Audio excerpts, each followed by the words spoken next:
Wow. I came in early so I would have a chance to sit in front of the empty seats and get used to being in this position. I was so nervous yesterday. I was fine the whole week, and then I really got kind of worked up last night and this morning, so it's good we're starting. I am going to start us with a guided meditation. So I put my chair here. I know everybody's been listening really a lot this week, and we're all taking in lots of information and probably a little overwhelmed, or maybe just processing a lot. Yeah, I see some nods. Can everybody hear me pretty well in the back? Yeah, okay. Yeah, so just to acknowledge that, let's have some, I'm just going to give us a few minutes to be together in a little different way and maybe a more embodied way.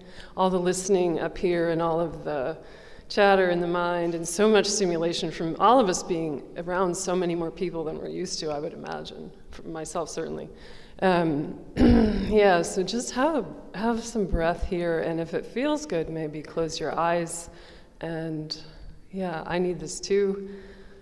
Yeah, let's be together in this beautiful container that Tyler and Aaron and the Lodge and all of us have created together in this space where we can maybe come closer to our own authentic expression of self. I think so often we feel isolated and like we can't share our stories and we can't share who we are. So this is pretty powerful, not just for me. I'd rather be sitting where you are, but but for all of us to create this together. So just maybe, yeah, have some inhale and exhale and just be with yourself and whatever might be alive at the moment. Whether it's confusing or clear, it doesn't really matter. Just let the wafting in of your own experience be welcome, no matter what it is. And yeah, maybe feel your feet and the seat and your tailbone and the connection to the land and the beautiful, the elemental world that we are here with, and the native world that I've been feeling so strongly.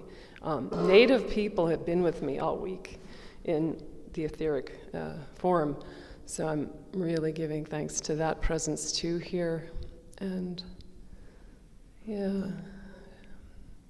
If it feels good to you, you can place your awareness in really the cosmic gateway above your head as you breathe, welcoming yourself home in a maybe different way.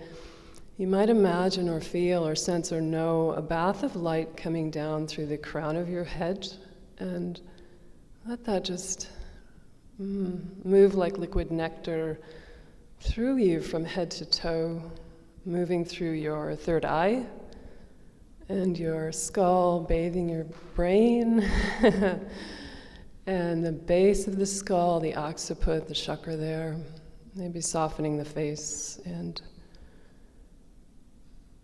yeah, have a breath there, the jaw, through your throat, and your shoulders maybe lightening their load a little bit. Any heavy internal lifting you've been doing as a result of things that might be waking up inside of you or interactions you've been having, maybe softening the musculature of your body a little bit, if you like. And down through your arms and hands, joints, your back, softening the musculature along your spine and perhaps illuminating with your awareness the central channel of light along your spine, central vehicle for your whole light being, your whole light body and your field, your chakras. Central channel connected to the divine realms.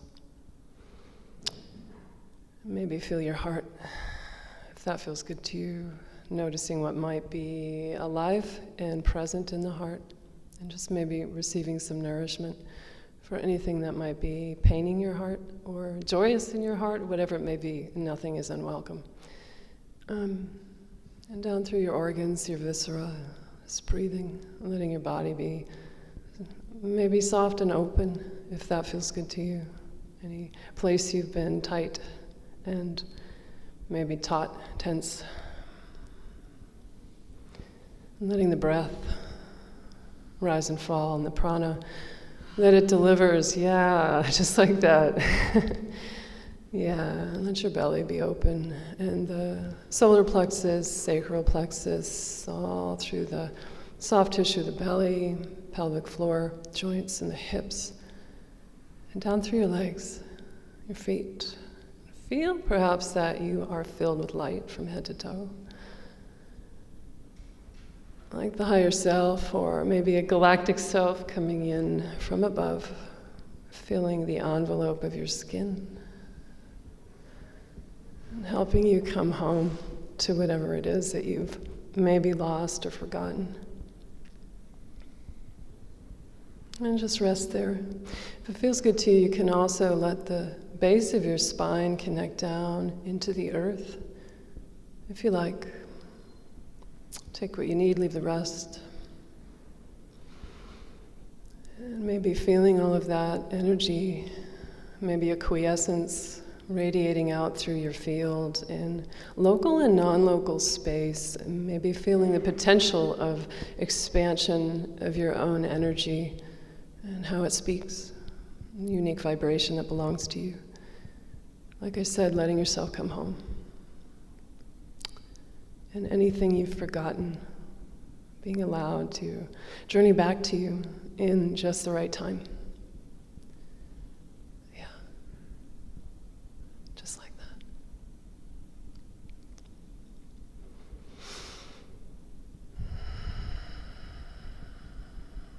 Godalina kanina mekhlunikani.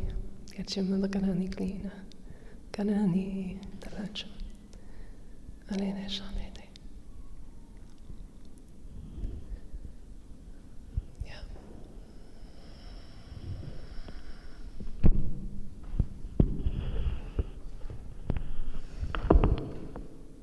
Thank you guys so much.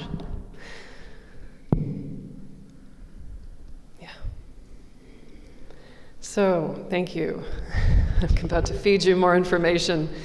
So, remember that light. And I will say, I don't think this is anybody's first rodeo here with this stuff, but we're going to be going into some dark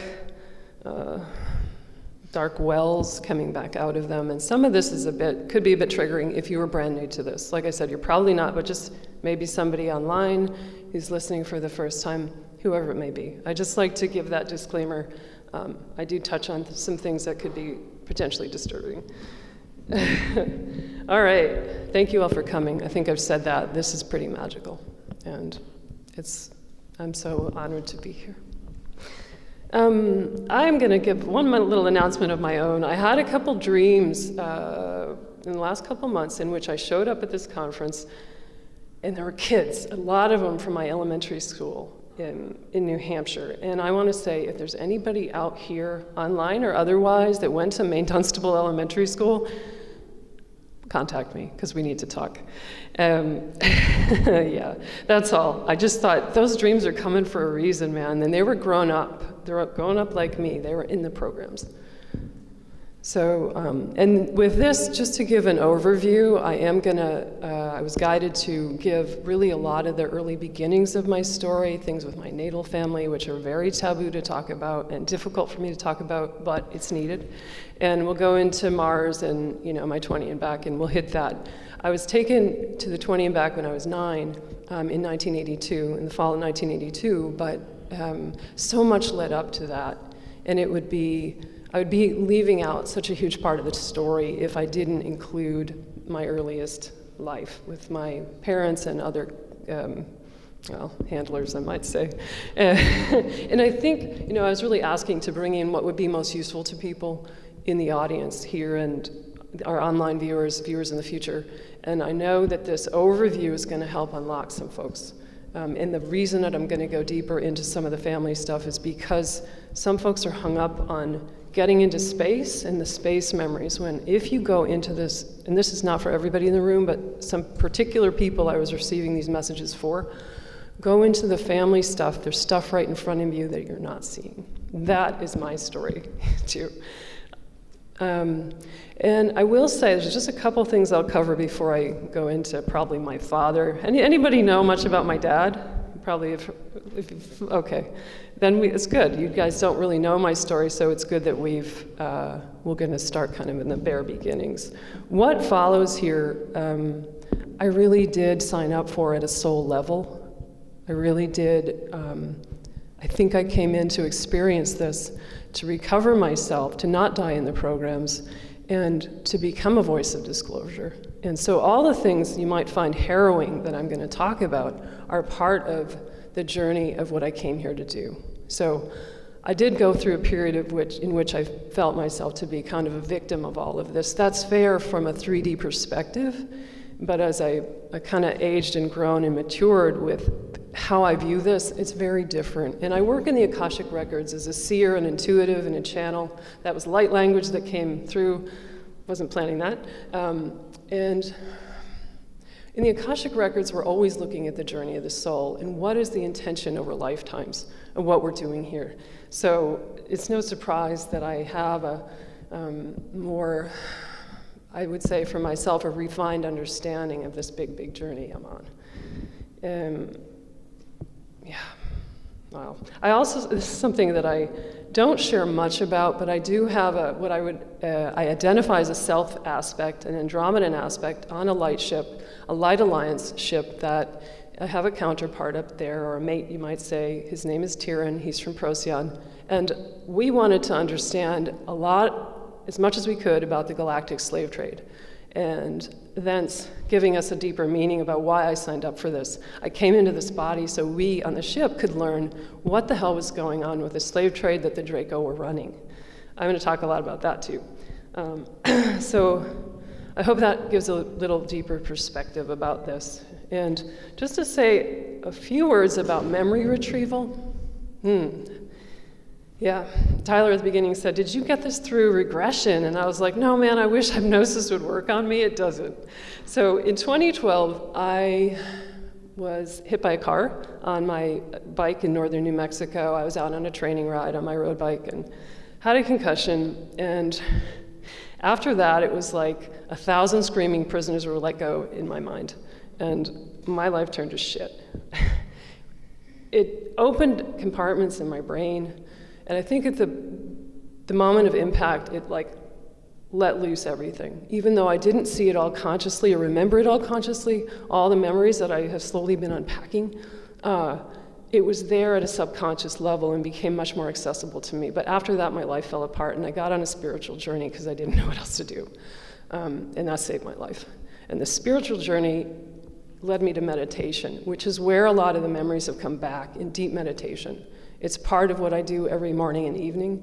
And after about an hour of just being with my own experience, it is not unlike hypnosis in that it allows me to access a deeper brainwave state. And it opens up those compartments in the mind. So, and I want to say, I always say this, I'm still in a process of recovering memory. I will be till I leave this body because there's so many experiences over so many years. It's really unfathomable that it's going to be ongoing. Like if I waited till my story was all like tight and tidy and dialed, I'd die and never be here. I would die and not finish the mission. So I can't wait. I can give you what I can give you now though. And I have recovered quite a lot. The psychic ability that I have also helps me see things. So that's been a bonus. And you know what? It's been a tremendous victory to get back after decades of dormancy, the psychic abilities that they use me for in the programs. That's been tremendously blessed to me, or kind of redemptive force in my life.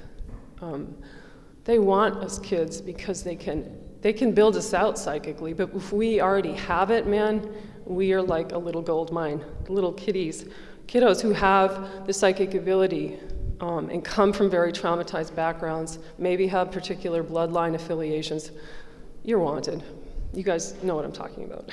So, and I think Jody said this maybe on Monday night, is it the longing to know? When you're ready to know, that will also open your doorways to remembering what happened to you. You really have to want to know. And I'm there.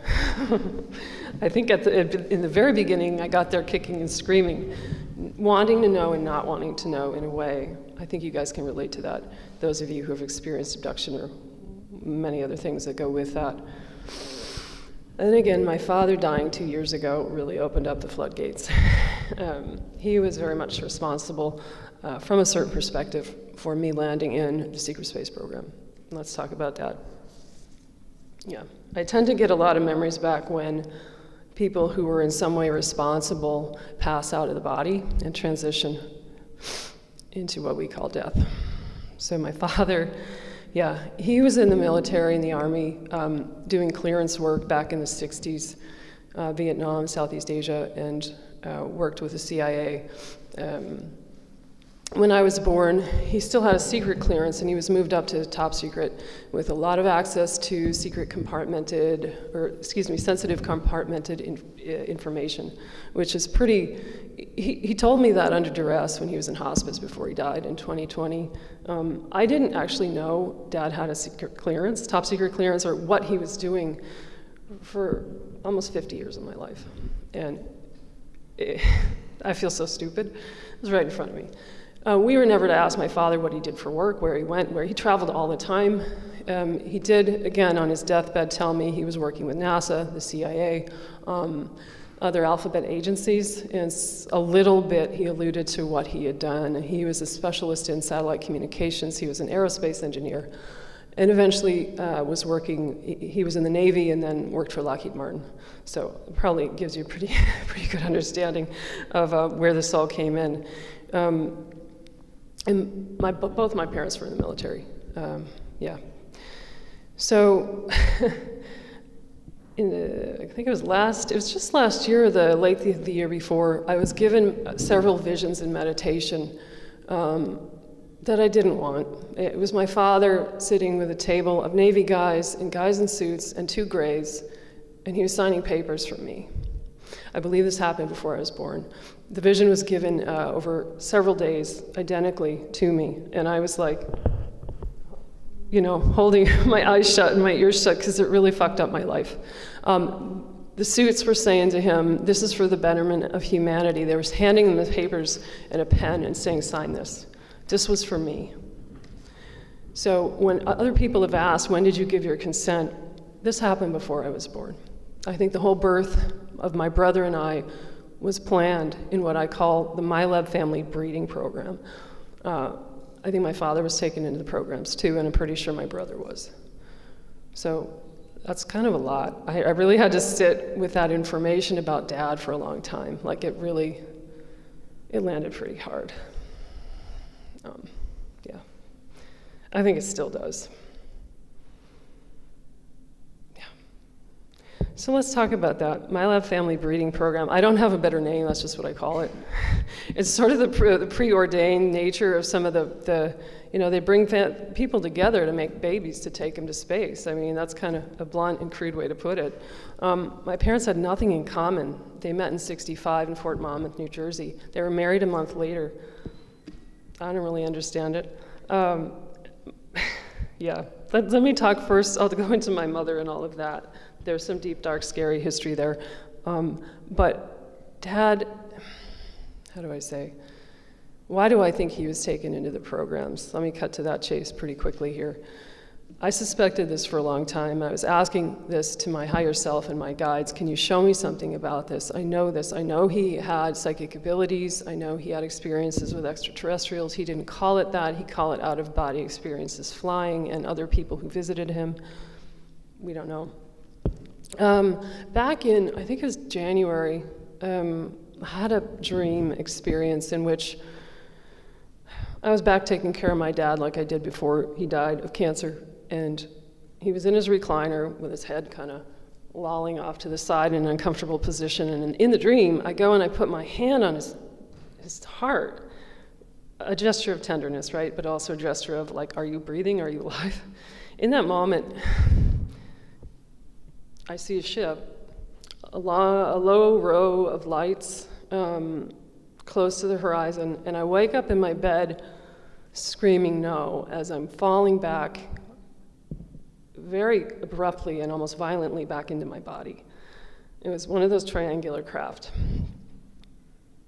And this wasn't my experience in a way. It was given to me so that I could understand my father's experience. I put my hand on his heart. I fall through a portal, and I'm having his experience of abduction and being taken back into his body. I was dropping back into my body physically and shuddering kind of laterally at the same time. I was like, did you guys just learn how to drive? Did you just get your license? Is that how you do this? Could you do it a little smoother? Anyway, I sat there in the dark before dawn for a long time. I was pretty shaken. Like, what the fuck just happened? I never remember coming back into my body like that after all the times I've been abducted. This was really shocking. All I could think about was the DC lights in 1952. I have no real interest in the DC flyover. I know what it is, and then I got it psychically. Oh, it's the year my father was taken when he was 9 years old in 52. I was taken at 9 years old in 1982. I knew that was true. A couple weeks later, or around the same time, I'd been watching it was like a Gary McKinnon and Richard Dolan interview from 2019. And Gary McKinnon, I think Daryl mentioned him last night. He was the one who hacked into the NASA computers, probably 2002 or something. It was early 2000s, yeah? 2002. Anyway, I was watching that. I went out I was walking at night after that, looking up at the stars like I often do, making a lot of connection the way I often do. And I said, just out of nowhere, I was thinking about my father's hacking books that I had been sorting through after his death, about the same time. And I said into nothingness, no particular person I was talking to, kind of to him, and I said, Dad, what you were looking for? And I heard him answer back, my own files. He was looking for his own damn files. What the hell does that mean? You could take that in a lot of poetic ways, but I think he was looking for his program files.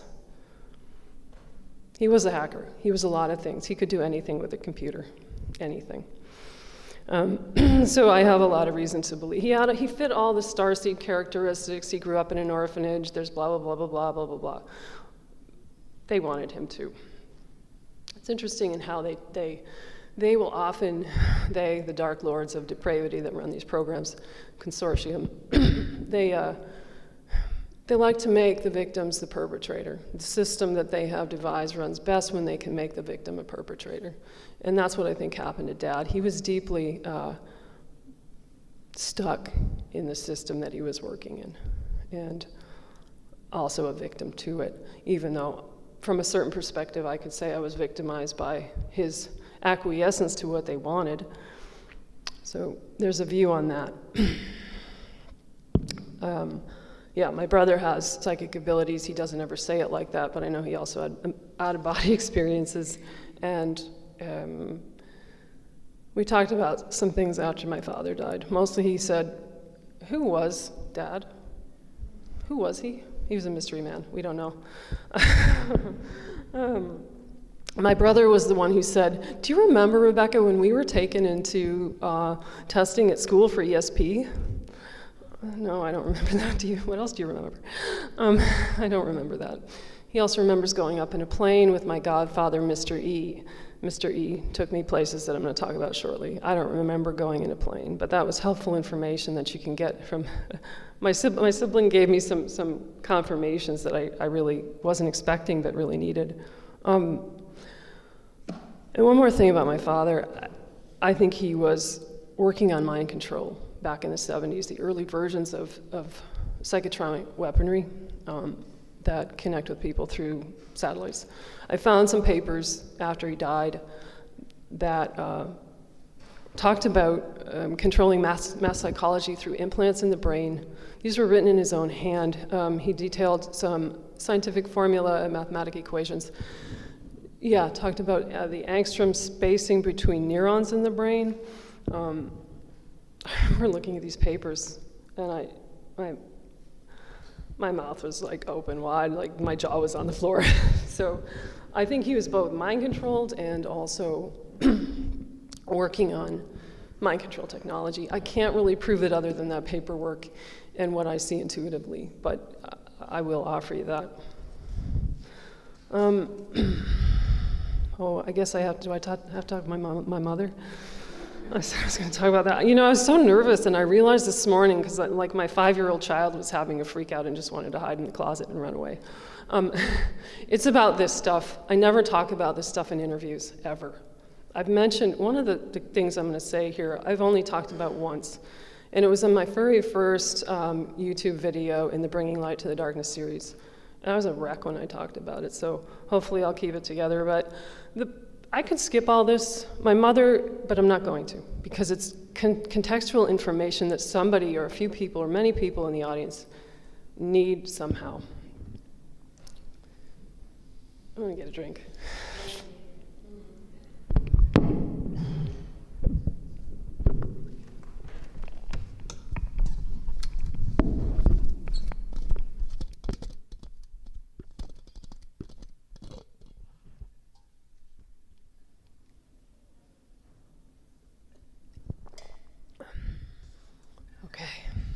So we got to the part about my mother being a breeder. Sorry, Mom. That's what I see. The reason for that would be that she was part of a Satanic lineage. Her father was a reverend, playing both light and dark. And this goes back, from what I can tell, at least 6 generations, and my mother's completely German bloodline. Yeah, her father worked as a chaplain in Nazi Germany and was in the army, but the memories I have of what happened with my birth family on her side of the family are, they're pretty fragmented still, and some of them are pretty horrific. This is a part of my story I'd really like to sweep inside a corner and like put in a vault. This is way harder to talk about than the stuff in space. Where am I going with this? Yeah, her father was a reverend, and I've had some conversations with him as I do work as a medium. I talk to dead people pretty easy, and he came to me and said, yeah, I was doing that and I was trying to get out of it. I was trying to break the spell. I didn't know how to do it and I failed. So it came down through the Satanic ritual. I don't know how much detail I want to go into that, but it came down into my mother's brother, and I remember most clearly being abused by him in the woods in his property. He has a 1800s cemetery on his property. Their grandfather was a cemetery caretaker. There's a lot of stuff that is very weird. This uncle, my mother's brother, wears camo all the time, and in his basement is this huge collection of Nazi leftover stuff, memorabilia, flags, helmets, weaponry, insignia, symbols. Nobody in my family, we go over there for Easter and Christmas and New Year's. Nobody ever said anything about how fucked up that was. Like, that was right in front of us. Nobody ever said anything. I remember being hung as an infant by my neck by my uncle. And I say that because what has come down through that lineage is a shape-shifting, reptilian, demonic entity feeding on abuse over generations. And it's connected to the Draco. The Draco owned me from the time that happened until I was all through the programs. I'll get into that as much as I can as I go on here. All the way onto Planet X, I was completely owned by them later in the programs as a weaponized asset. I was a patrol for them in the far reaches of the solar system. But it started back here in my mom's family. She has this in her bloodline. So, like I said, I've done a lot of deep digging around the context of this stuff, and that led me to that understanding. No wonder they wanted her as my mother. So I hope that makes some sense. And I will say that just a note on this, because people probably wonder, what are the mechanics of this? How come they don't kill the kid? You know, sometimes they do, but mostly they don't want to kill the child, they want to keep using it. It's not an asset if you kill a child, usually, unless you're doing a sacrifice on purpose. They have, like I would say, witnessing both my grandfather and my uncle doing things to me, they had dark entities that work like in collusion with the perpetrator, telling the perp what to do at every step of the journey when they're doing what they're doing. And their boss are those the reptilian energy field. My mother, when she used to get up in my face and I knew she was going to abuse me, her eyes were, I always thought this as a kid, that they looked reptilian. Her eyes looked reptilian. They looked like little snake eyes. They'd get really small, and I knew I was going to get it. Now I see this also clearly. I've had many dreams of my mother as a reptilian. I'm so sorry. It's not really funny. I have a little bit of dark humor around all this because it's helped me get through. But I've done a lot of work to get where I am. And I feel like if I'm well enough to share this, I have to. There's a moral imperative in our collective now for people who have experienced this, who can kind of keep their shit together in front of the public, to share it. We need to come forward. This is real. It's not make-believe. So I know coming into this for the first time, it's tempting to dismiss it, like it's not, this doesn't really go on. I know because I have a lot of clients who find me who are victims of satanic ritual abuse in their families, that it does go on. And it is connected completely to the programs. Why is this, why would it be connected to going into space later? Because all the programming is already there. The kid has already learned to completely dissociate and learn that someone else is the master of the child. The kid is going to be 100% obedient at all times, never questioning authority. Completely owned slave. And that's what I became. So it's taken me a long time to get here. Yeah, thank you for,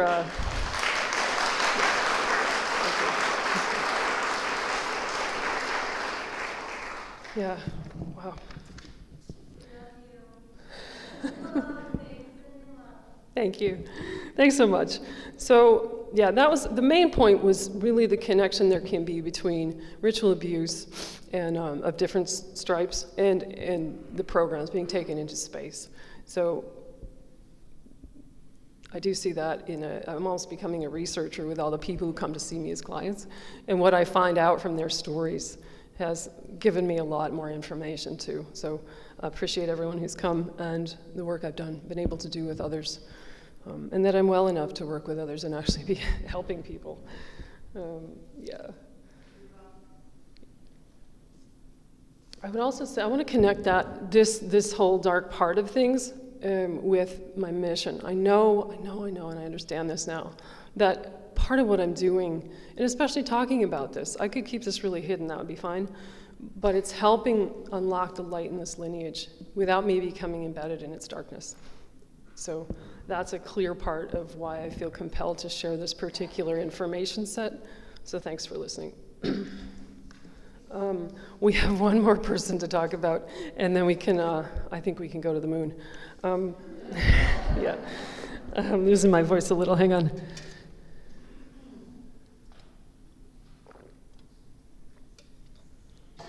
You know, it's programming. The way, you know, like I said, the 5-year-old child was like, I'm going to go hide in the closet, I'm going to run away, I'm not talking. It's programming because they tell you if you ever say anything about this, we will kill you. So this is deep deprogramming. Yeah, let's talk about Mr. E. Mr. E worked side by side with my father in black projects at Lockheed. He was my godfather. I was given to him when I was born. And he was absolutely a handler. He came from Germany at age 10. His father died in the war, so he was a German immigrant. I guess I just call it what it is. He brought me to, oh, this is hard.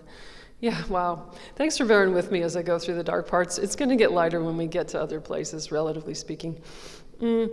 He brought me to events that were, all I can call them is deep state, deep black child pedophilia events. I was filmed. Many other kids were filmed at the events that we went to, and it's all about blackmailing the men who are raping children on film so that they become slaves to the system. And it's not to say that those men that are raping children within this whole big child porn industry, a lot of which is run by the elite, it's not to say they don't have a proclivity for sex with children, but there's a lot of distortion and a lot of manipulation of those minds of the men. They're responsible for their actions, don't get me wrong.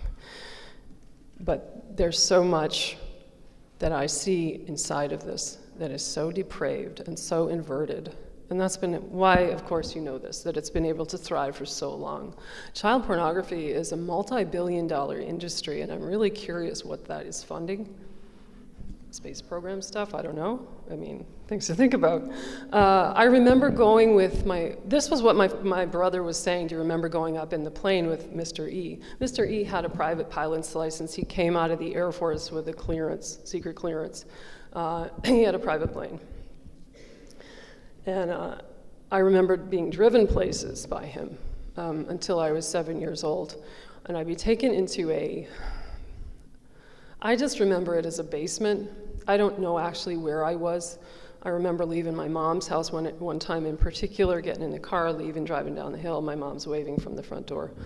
And I know we're going on a filming event. He's got a camera. That's what my mom thinks it is. But it was all the kids there was, I don't know, I'd probably say 6 or 8 of us. We were drugged.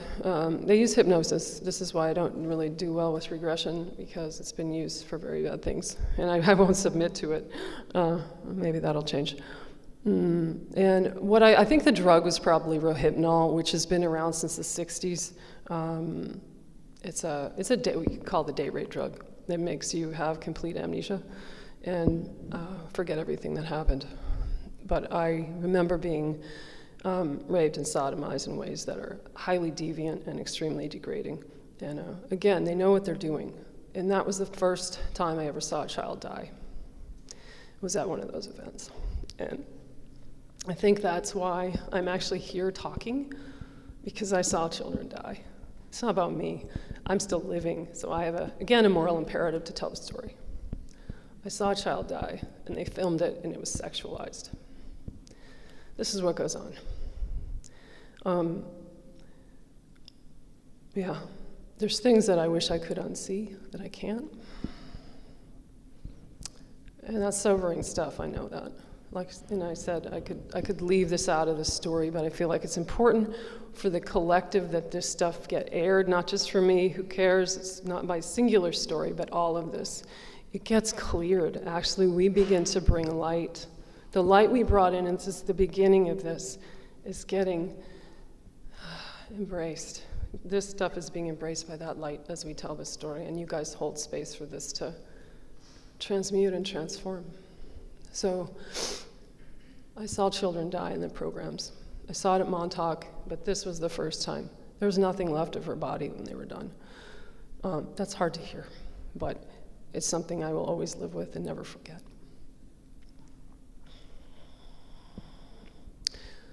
Yeah.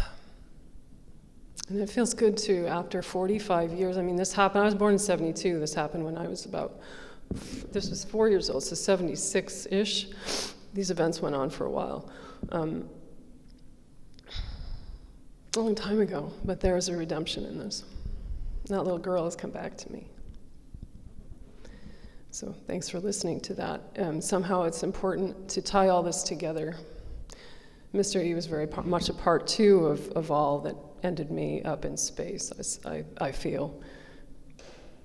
Yeah, and for some weird reason, his son got in touch with me. And I think we've become friends. He's 5 years younger than me, and I think he was also used in similar ways. He takes medicine for bipolar and like drugs for antipsychotic behavior. His brother committed suicide. These point to the fact that there's something amiss in the family of Mr. E. More coming on that, I'm sure. Yeah. So this was all over my early life. We're going to go to the moon now. Thanks, everybody. That's yeah.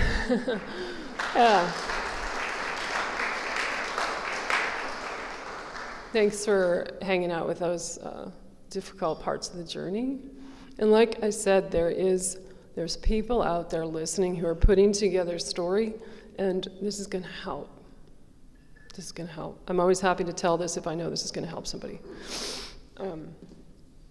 Mr. E was also the connection to Montauk. It was through him that I ended up at Montauk. I'm not going to go into Montauk. We've done enough of the dark, scary stuff. Talk about abduction. talk about abduction. So you see how there was already so much trauma in my early life that I become completely dissociated and fragmented, just like my mother. And you know, it was just passed on to me. I didn't have any will of my own. I was seeking psychiatric help for suicidal tendencies when I was in my late teens. I'm surprised it took me that long to get there, but I was struggling deeply by the time I was about 12. Yeah, we'll talk about healing stuff at the end and how I've gotten as well as I have, relatively speaking. So into the phase of abduction, I was taken back and forth to the moon, to the Dark Fleet base, beginning when I was 4. And I was, again, I feel kind of stupid because when I look back, I was having nosebleeds all the time, from time of ages 4 and 5, like kindergarten age. My mom was always having to come down and get me at kindergarten because my nose was bleeding all over, and then she'd spend the whole time driving back yelling at me.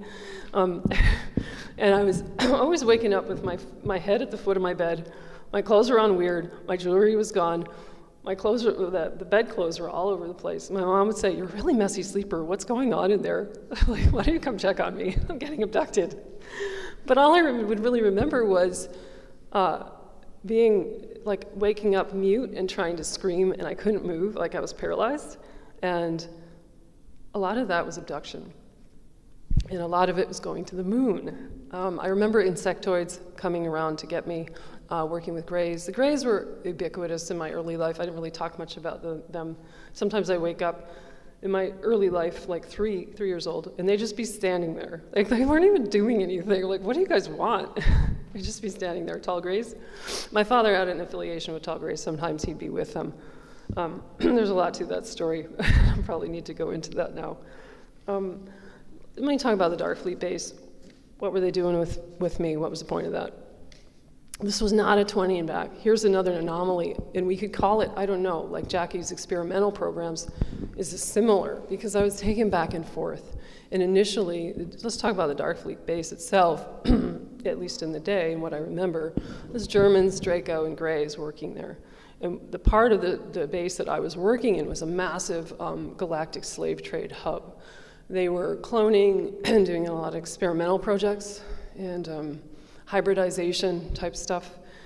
I interacted mostly with Draco, not surprising. A lot of interactions with Draco.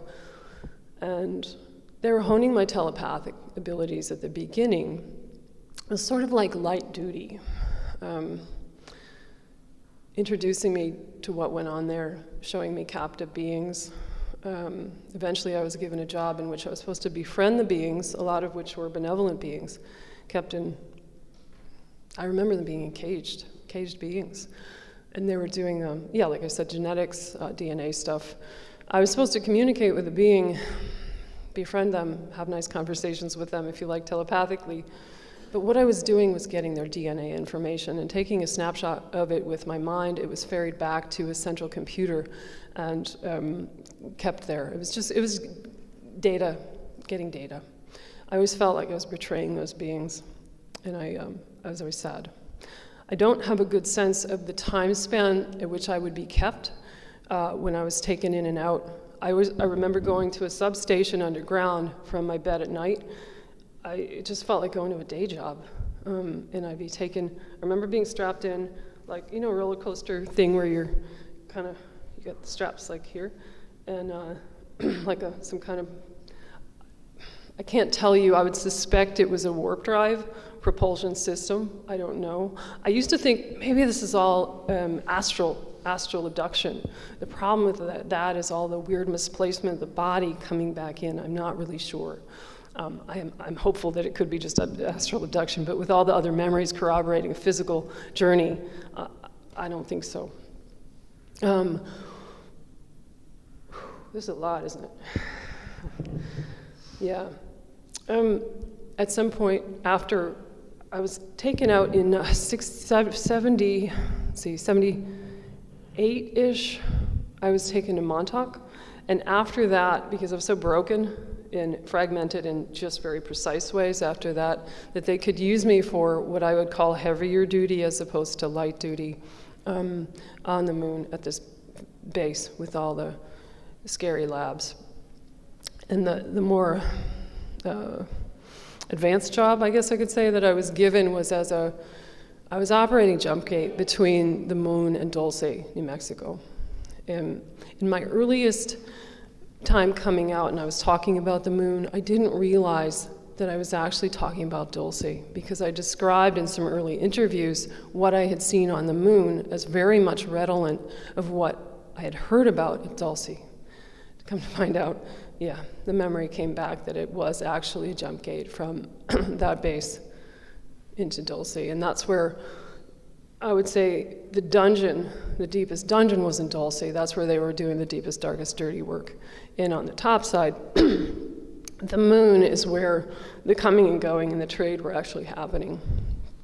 And I would liken, if we talk about child pornography being a $3 billion, global annual industry, let's relate that with something like the galactic slave trade. I mean, we're not just talking about trade in humans, which is bad enough, but also the trade in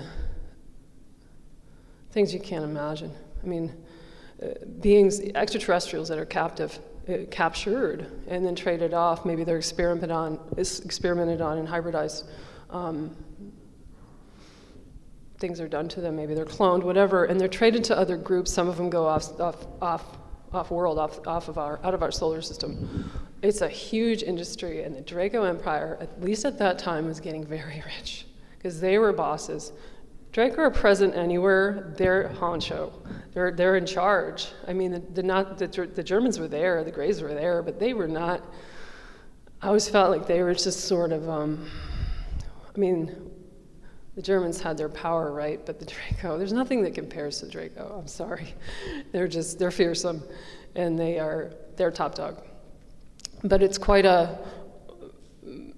I feel like things have dimmed the light on the supercharged superpower around the slave trade in space has shifted quite a bit since this time, which was back in the 70s, a long time ago.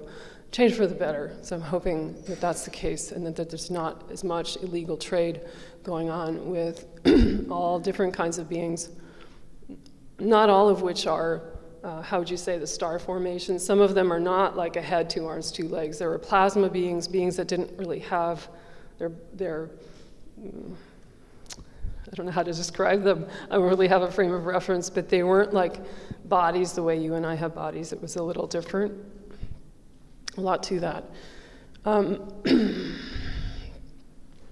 me talk just a bit about the Dulce Gate. I'm going to keep my eye on the time too here.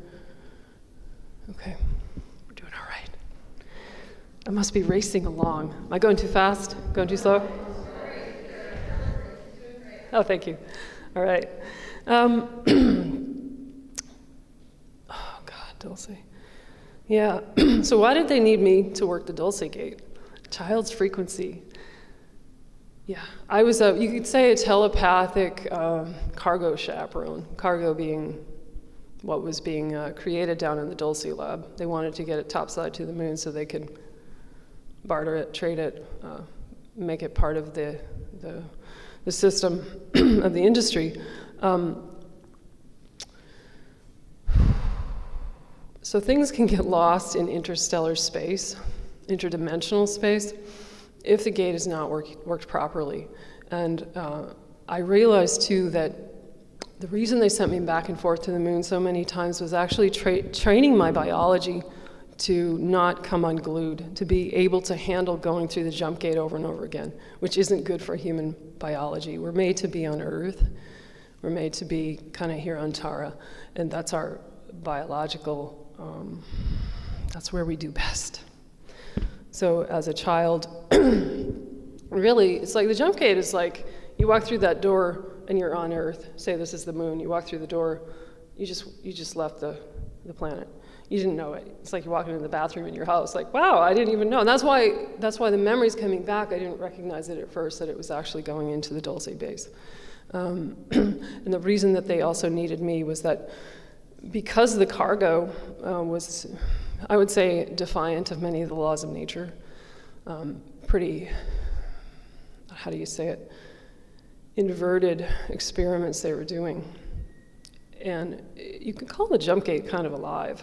You have to raise the frequency to get the gate to work properly. In a way, that's all I was doing. It's kind of a weird job. What's going on?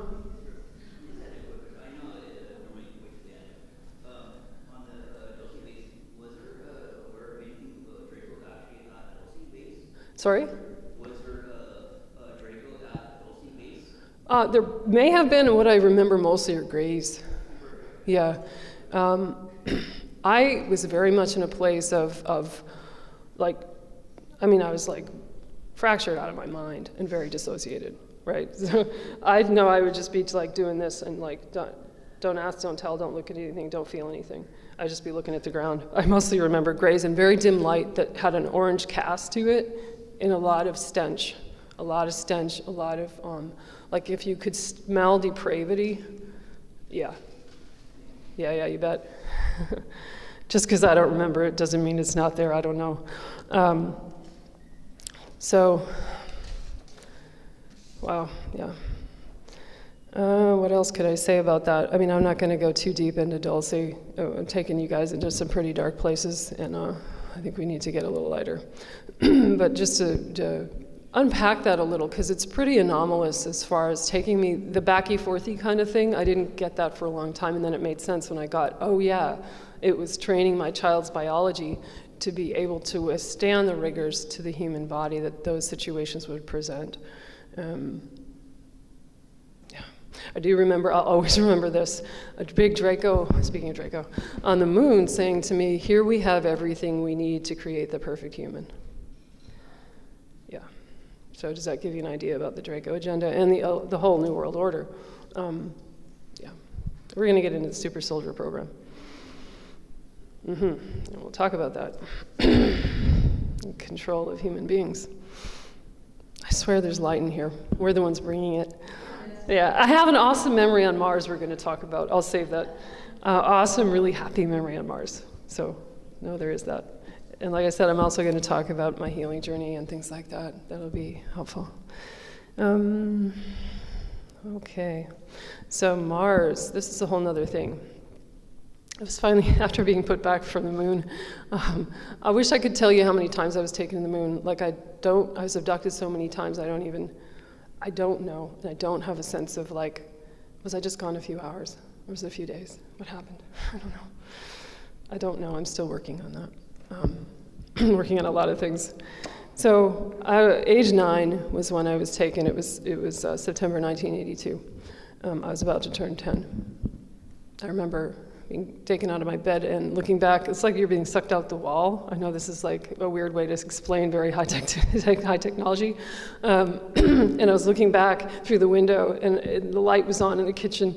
And I'm like, oh my God, this is gonna go real bad. Somebody help me. And of course I'm paralyzed. I can't do anything. I can't say anything. I'm just going. On Mars, I was, just to make a long story short, I was built out into a cyborged, weaponized asset, often called a super soldier.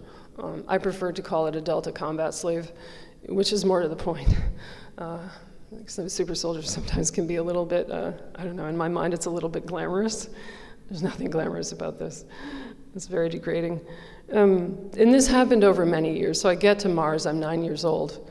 And by the time I left the whole program, I was around 30. A lot of training that's very, very precise that goes into this. And I remember mantids working on me, like they were doing the surgical work, and I was, to explain a cyborg, I would say it's part, in our language now we'd say maybe AI, but it's, I mean, I was electronically, technically, psychically, biologically enhanced by all kinds of means. I mean, it's crazy to think about, and if you struggle with this technology, I really understand that. And it's kind of weird to think about me, like, why would they do that to me? Like, why don't they want just like big hulky dudes? But they wanted the female psychic component. Like, I would be working in a unit with usually 7 other people, and men, and it was partly I was doing psychic recon, among other things, that I'll also get into here. I do remember a lot of I was being built out with a number of others all at once. And this is with the Mars colonies. I would end up working for Mars Defense Force, which defends the Mars colonies. I remember being they would put us in a training program, like a computer simulation, and it comes back is almost bodily memory, like this hyper adrenalized amphetamine training, and I'm so blitzed out of my mind, like it's hard to, it comes through me like an experience that's happening over again. And they would put us in there and get us all amped up to train us to kill. I mean, just what it boils down to, again, to make a long story short, those are not good memories, especially when they come in through me, not just as cognitive memories, but the things that come through me somatically. Some of my memories do that. It can be pretty uncomfortable. I know that part of my body have this heavy feeling that comes through this left side, in which I'm operating something. It's both psychic through the mind, but also through my body, and it's almost like an extension of my body. It's some kind of warcraft, all through this left side. I can feel the build out in my body, and it's not me. I mean, it's wed to my biology, so it is me, but they're very precise in what they're doing, and they take their time, and they don't really fuck up, even though a lot of what they're doing is research and development. We could say that they're making patrols to defend the colonies. We could say that they're doing research and development to see how humans can be augmented to suit their needs. How far can we take this? How far can we go? But in my experience and what I observed, I would say this is really about dehumanization and weaponization, and what can be achieved with controlling a human to this extent. It's kind of sad. Yeah. And one of my first things too in real training would have been, I mean, not the simulated computer program training, but the job was, I was given just interfacing with my body, interfacing with a machine, an intelligent machine, a conscious machine, that I would become wed with. And eventually that would lead me to piloting, which is an extension of that. So your mind is wed with the craft, you're operating as one unit, functioning together. So it's a kind of telepathic communication, which is with we would call it a machine, but again, it's alive. And Daryl, I think you mentioned this last night. Everything's alive. It's all got consciousness, and all we're doing is tapping into that.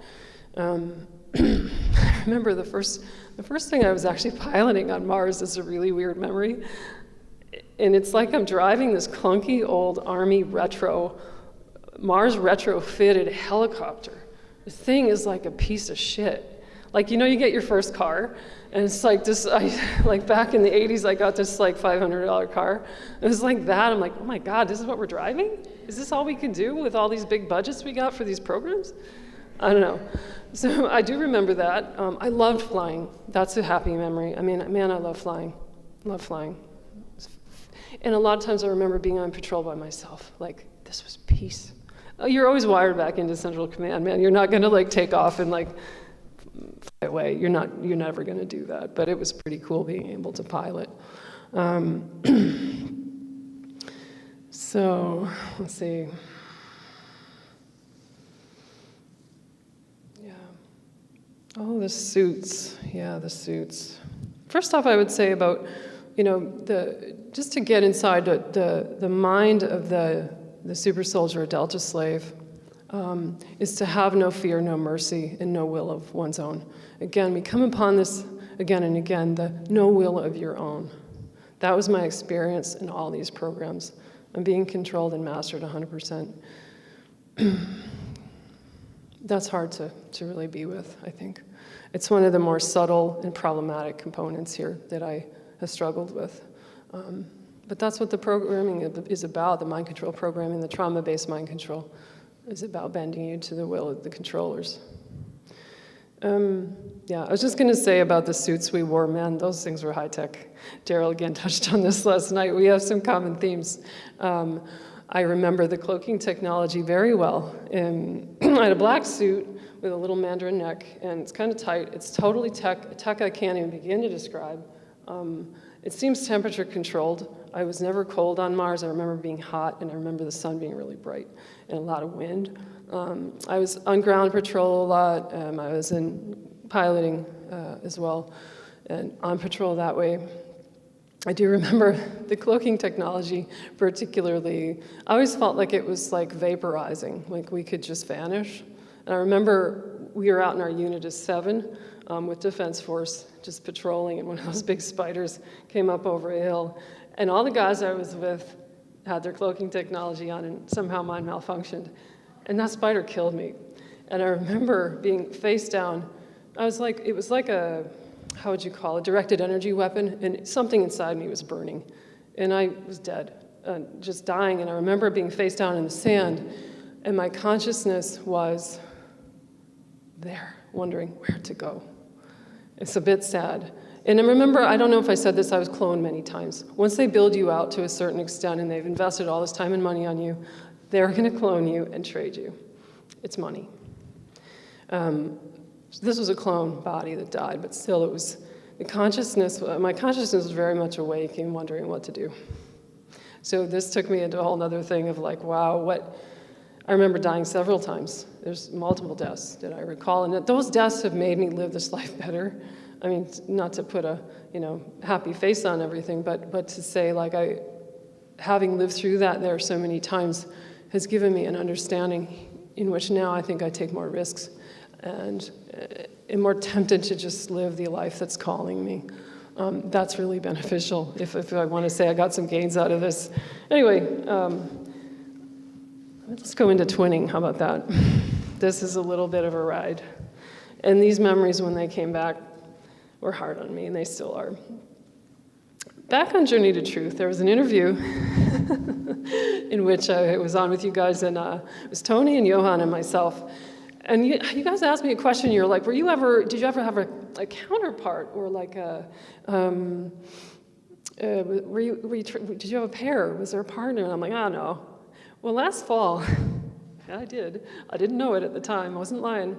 I was out on a walk on some land I go where it's just wild land. I'm out in the hills of pinon and juniper, no people, no cell service or anything, and I'm just walking along, and I'm thinking about the mantid caves on Mars, and I'm going to talk about them here in a little bit. And I felt this male presence behind me in etheric form. I just feel his energy, and I know it's an SSP guy, and I can see he's neutral, protective. He's wandering up on both sides. Very strong energy, clear energy. Nothing harmful, nothing scary. I can see his jeans, his t-shirt, his shoes, his hair, his receding hairline, color of his hair. His face is totally pixelated. Totally pixelated. Bummer. And all he says is, eventually later that night I got home and I'm like, who was that guy? I'm still trying to figure this out. I'm like stumped. And he says, you're a hero. You saved my life. And I'm like, I didn't save anybody. I don't know. I'm not a hero. I didn't know what he meant. And it's slowly unpacked over a period of weeks that he was my partner and mate on Mars. Made a lot of sense because I knew I was taken to Great Lakes Naval Station, north of Chicago. It's the biggest naval training center in the country. I knew I was taken there, and they did more stuff to me. They kept me in cages there, too. This was the twinning with Dean. We were both taken there, and we were bonded when we were 9 and sent to Mars. So that's sort of the preamble to Mars that I didn't share in the beginning. It's connected to him. His name is Dean, and we're in touch, I would say, psychically. Kind of heartbreaking.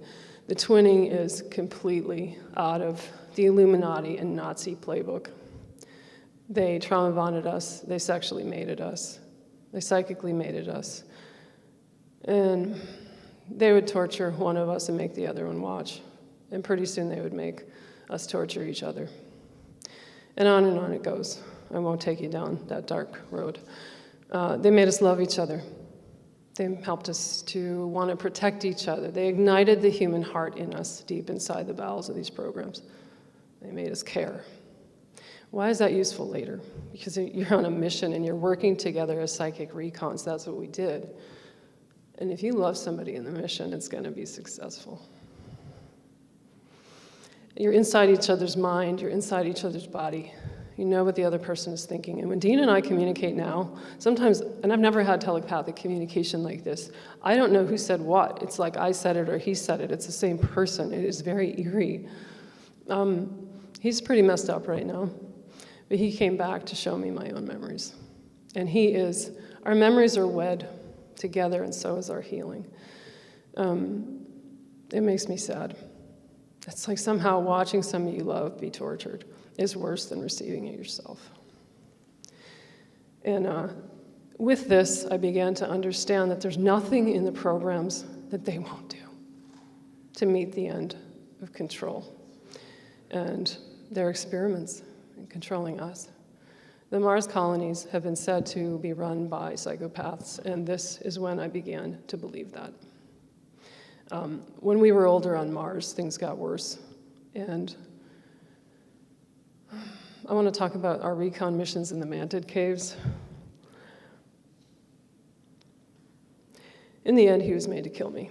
They turned on his kill command altar, and he killed me at point blank range.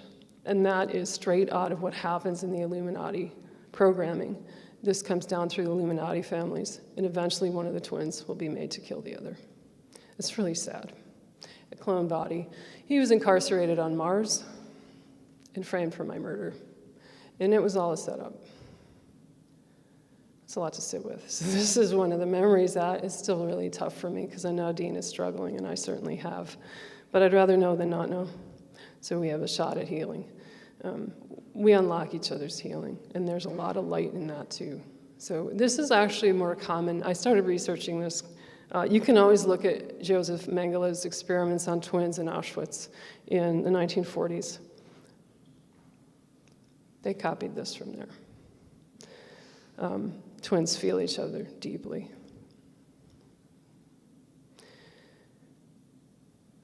But we did good work together. And his life isn't over, and neither is mine. That was Mars. This is Earth. Let me shift this over to one of our. I want to talk about the mantid caves and what I found there, what we discovered in the mantid caves. I call it a mantid labyrinth. It's actually the native mantids on Mars. They didn't have any problem with us being there. They weren't aggressive. They wanted to mind their own business. But we come in and we want to make war with them and make them our subjects. So one of our jobs from our commanders was to go over to the mantid caves, and we were looking in our small unit to capture the mantid elders, and thence to unlock the key code, a frequency key code for the whole race so we could control them. That was the idea, a frequency that sort of creates a oneness in the mantid race there. It was thought that if we could kind of get the code, that we could basically own them. It was just kind of in a nutshell. It's a little more complicated than that, but we did have mantids working for us. I'm not sure quite how that happened, but I think we captured them. And some of them may have volunteered. Just like, there could be factions of humans on this team or that team. It wasn't really any different. But the mantids were highly intelligent. They weren't just bugs, tall bugs on long legs. They had a very high level civilization. And I felt like, God, if we had made them our allies, we could have learned so much instead of creating adversaries. But I remember, Dean and I worked together to look at things from the base. We could look psychically at a situation farther away on the planet and get a read on things. And in preparation for some of our ground missions with the rest of the crew, we would be checking it out. And I remember seeing from our psychic viewing, remote viewing, a bunch of mantids around a high, I guess I could call it a table. That's the biggest, the closest frame of reference, I would call it. A high table that had like glyphs or symbols written in light, and it was moving light. And they were getting information out of the table. It was really fascinating. It's like a blue emanation. I guess we could liken it to kind of a screen technology, but it was more, elevated than that. I don't know exactly what they were interfacing with, but it was really interesting. When we were actually going over to the mantid caverns ourselves, what I call the labyrinth, our commanders didn't tell us this, but we were actually looking to understand the energy field that protected their underground labyrinth, their domicile there. This is very high level. And what I understood from going over there and thinking about this now and understanding so much more, I mean, it was so opulent. The frequency, like these aren't like caveman caves. These are like, there's some kind of off-world substance that was built into the native, I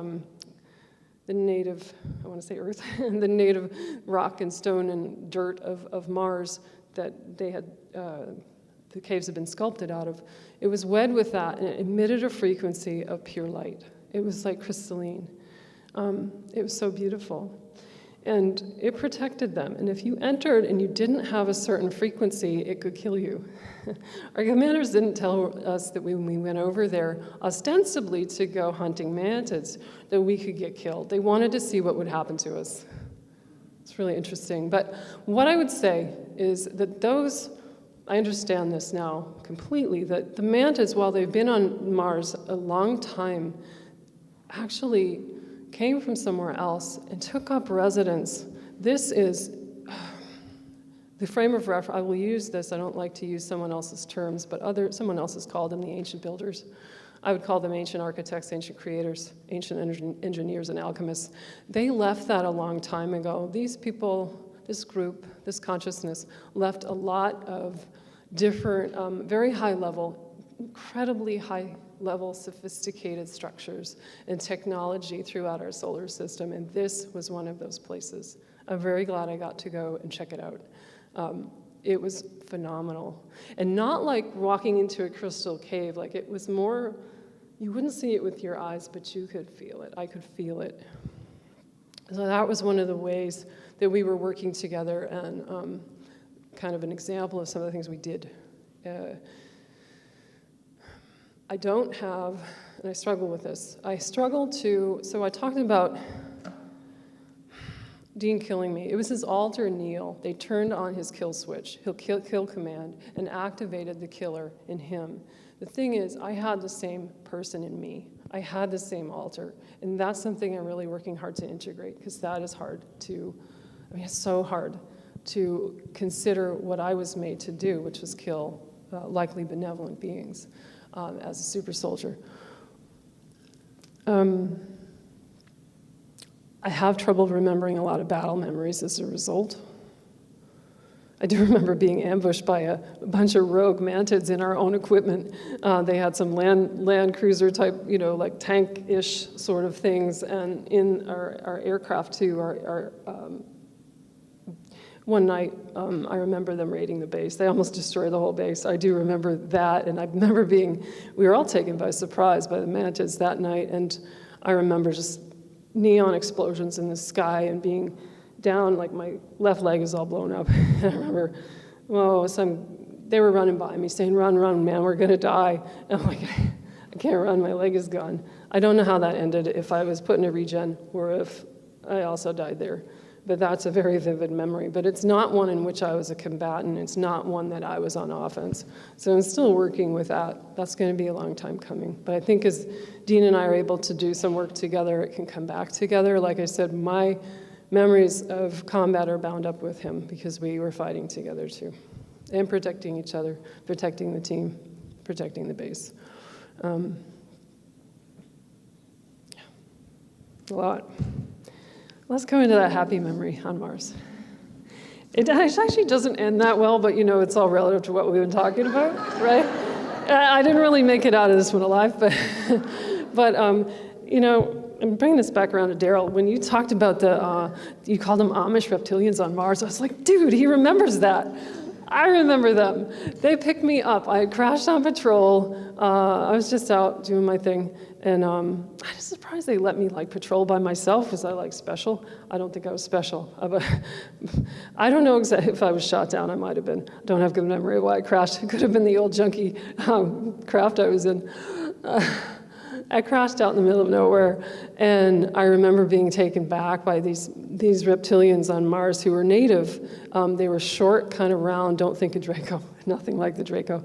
There's some we've got really benevolent reptilian energies running around on and off our planet, so do remember that. They're not all Draco. They're not all trying to control us. They picked me up and took me to their underground civilization, and it was like, they took me down to this place that had water, big trees, flowing water. They had grown food down there. They had no technology. They had no weapons. They had no craft, but they had what I would call spiritual technology. And their race was very regressed because they had survived a cataclysm. And they were the only survivors so far. Apparently, they were dying out. There were I remember about 20 or 30 of them. And they wanted, how it came through in my memory was that they wanted to inspect my soul. Did I have a soul? But they wanted to check out my tech and my biology to see could it be useful to them? Could it help their race survive? But I remember them being kind to me. I remember them feeding me. I remember sitting around in a circle, eating something that was like vegetation. I don't know what it was. It was vegetable-like. And they were kind to me. This is why I say this is such a nice memory. Like, it's so different from everything else I've experienced up to this point. I feel like I lived with them and I bonded with them. And whether we say they stole me or they saved me, I don't know if it matters. I have fond memories of them, even though in the end, they cannibalized me for parts and I didn't live. But yeah. They weren't, I think because their genes had regressed so much, like another race might have been able to do what they wanted with just the DNA, in which you don't have to kill somebody to get DNA.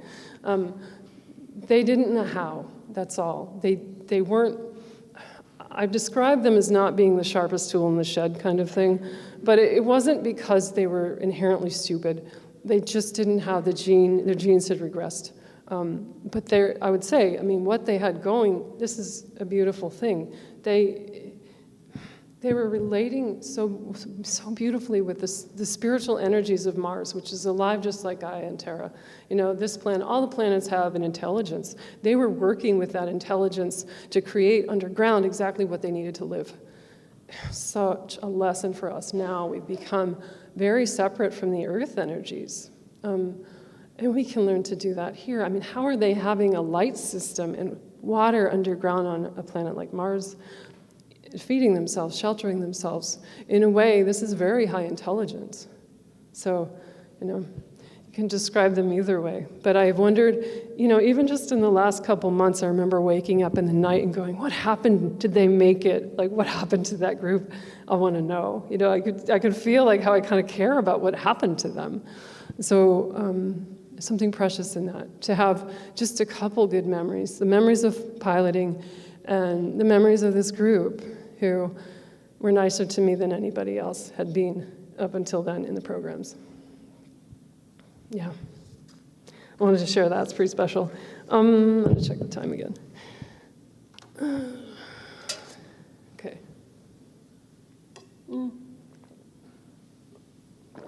I've been doing way better on time. I thought, my God, I have like a 5-hour talk. I have to fit into 90 minutes.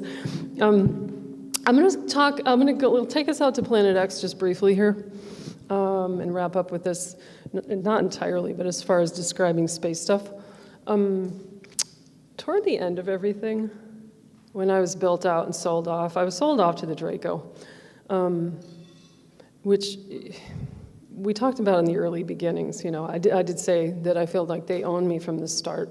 I'm not surprised that I would end up later being owned completely by the Draco Empire as a weaponized asset, protecting their assets rather than Defense Force and the colonies on Mars. Planet X is beyond the Kuiper Belt, and it's not Nibiru.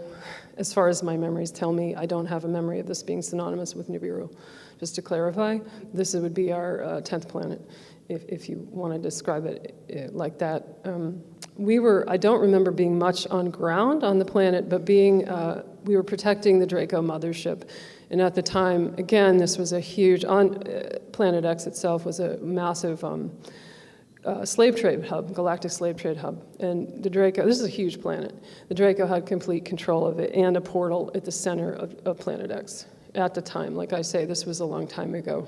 And I'm sure this has changed. Fortunately, it's changed. Very well situated to have a slave trade hub, a meeting place at the edge of the solar system. So I was piloting there. We'd all have, there was a group of us, and many of us, we were all patrolling the atmosphere around the planet. And we'd come back from our shift, and we'd fly back into the kind of, I don't know how you describe it. I mean, this mothership, it was black, huge, beautiful in an elegant, in a dark way. We'd fly back into the little drop-down hatch at the end of the shift. And that was kind of the job. I remember a lot of peacefulness out there, but I know it wasn't all peaceful. My memories just haven't unlocked the most aggressive and violent aspects of what I was doing out there. I would say that being owned by the Draco was terrifying. The Draco were terrifying. There were Germans who showed up there from time to time, but they were like, I don't know, flies on the wall. They didn't have any power. It was totally Draco Empire. There weren't many humans around. The other patrols and, I don't know, protectors of the Draco assets like myself were not all human. They were all hybridized in some way. There were many different species I didn't recognize, and some of them were Draco hybrids. And I do remember, I had a friend. Let me tell you about my friend. Can I tell you another kind of happy memory? I call him the pig man. He had the head of a pig, and his legs were super ripped. His arms were super ripped. Draco, he had a reptilian aspect, but he had the head of a pig. That's the best way I can describe it. And he was one of our trainers. He taught us about flying and this, that, and the other. But I always felt like he was an ally who had my back. He wasn't a punisher. He wasn't going to victimize me. I felt like he was a friend. And he's come back to me, too, etherically, and chatted with me. And he said, I miss you. And still, we're in separate worlds, but we can communicate. And I know it's cool to be a seer and an intuitive and be able to have this capacity now to interact at this level. It helps me heal. I do remember him fondly.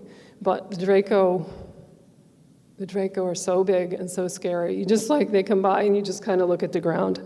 And they can read your mind so adeptly. Like, they know exactly what you're doing at all times, especially if they're right in front of you. You can't control what you're thinking, and they can read what's going on in your head, and they can send you holographically into a hell realm or a paradise at the blink of an eye, a drop of a hat, just like that. And they would punish us that way, and they would reward us that way, a system of punishment and reward. And they could send us into a very bad place in which we would believe we were being tortured, but it was all a holographic virtual reality.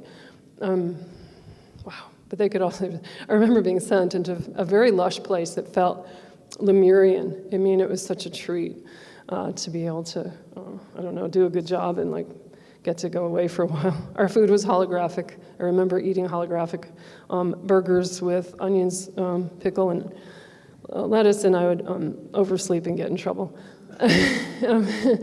Anyway, the memories there they're big. It's like I feel like I'm reaching through deep space sometimes, and it's not unpleasant because that atmosphere I can't describe in human language, what that has done to me to see that kind of beauty. And I can't. I mean, I'm going to go to the end of my life, to my grave, kind of wondering about this and trying to put the pieces of being this far out, beyond the beyond, putting those pieces together. So not entirely awful memories, but I know there's a lot there I still haven't accessed, to be quite honest. So going to healing. Let me talk. You guys want to hear about that? I think that would be good. I would say that meditation and spiritual practice saved my life completely. I don't think I'd be here now if I hadn't turned toward meditation and spiritual practice back in, I think it was after the car accident, maybe, say 2013, and started meditating. that's when all the psychic stuff started. My psychic ability started opening up then too, as I started to sit on the cushion in a really regular way. And then understanding the bigger picture, like I said at the beginning, the journey of my soul and how I wanted to explore all this and how I wanted to be part of this. That's really fucked up. But I do understand that I did have my own hand in orchestrating this from a soul's perspective, and that's also been part of my salvation. If I hadn't gone through what I've gone through, I couldn't be here now talking to you guys. I couldn't be doing this. And I think I wrote survival into my script. Like, I didn't come in to die in the programs. I mean, I did die in the programs, but as a clone. I mean, I got to come back. There was a bigger script that I had written, and this is part of that. Getting down into nuts and bolts therapy, I've done a lot of somatic experiencing therapy. So this is like working with the body to get the trapped memories of trauma out of the body. Because if you think about being in a flight or fight state in which you can't do either one, you go into freeze and you go into lockdown. And it's all stored in the musculoskeletal system and in the nervous system. And so somatic therapy really unwinds that from the nervous system. And that's been incredibly helpful. I'm working with a really new nervous system, and I love exploring the world with this nervous system, and one that is not in panic and not in PTSD anymore.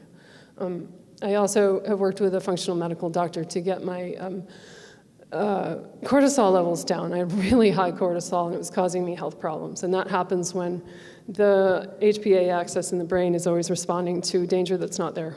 HPA axis controls your stress response, to sort of oversimplify it.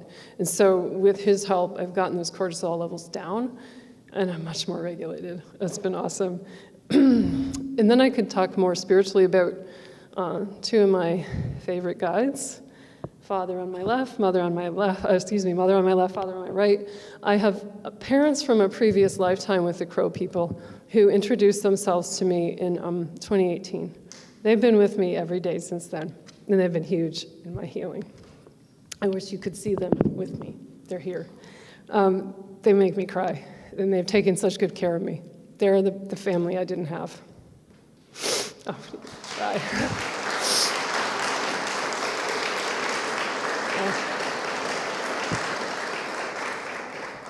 Yeah, I love them so much. And Mother's taught me a lot. They both taught me so much. Mother has said, she's the one who said, when this happens to one in the tribe, and she means all of us in our collective, it happens to the many. It happens to all of us. And she said, we speak our stories and hold the stories together. They release their hold on us and on our future. Yeah. Thanks, Ma. Okay. Inner child work. I've done a lot of my integration of really messed up parts. They come to me as children, and that's how I've worked with getting whole again. The children who experience, the child that I was, who experienced being raped and sodomized and all the other things I talked about, they come to me as children who just need reparenting and love. And that work is actually really easy when you open your heart and you can see them. And I do this work with clients all the time. It's kind of one of my specialties because I've done it so much with myself.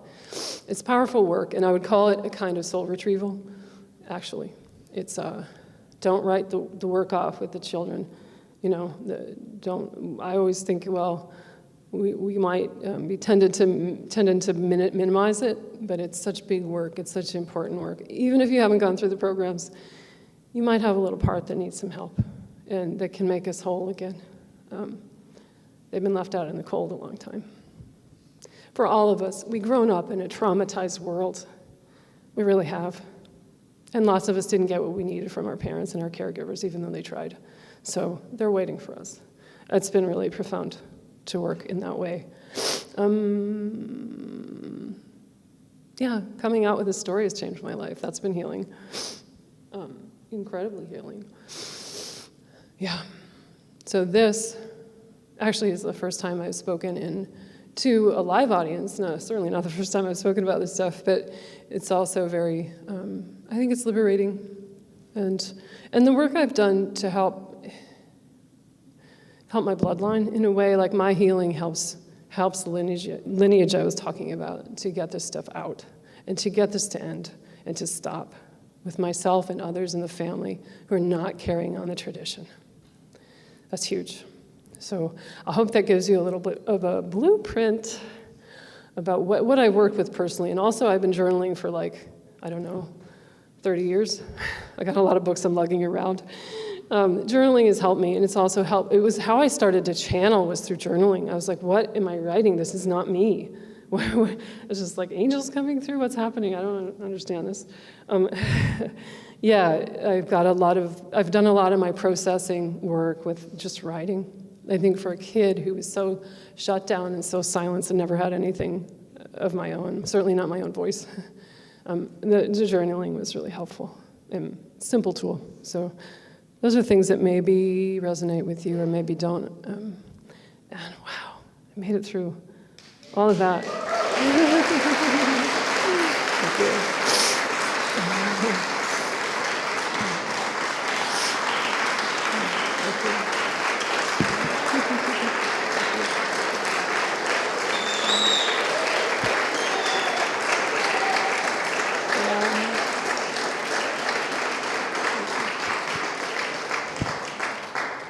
Thanks so much.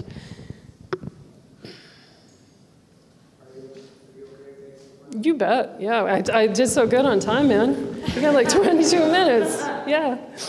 Hello.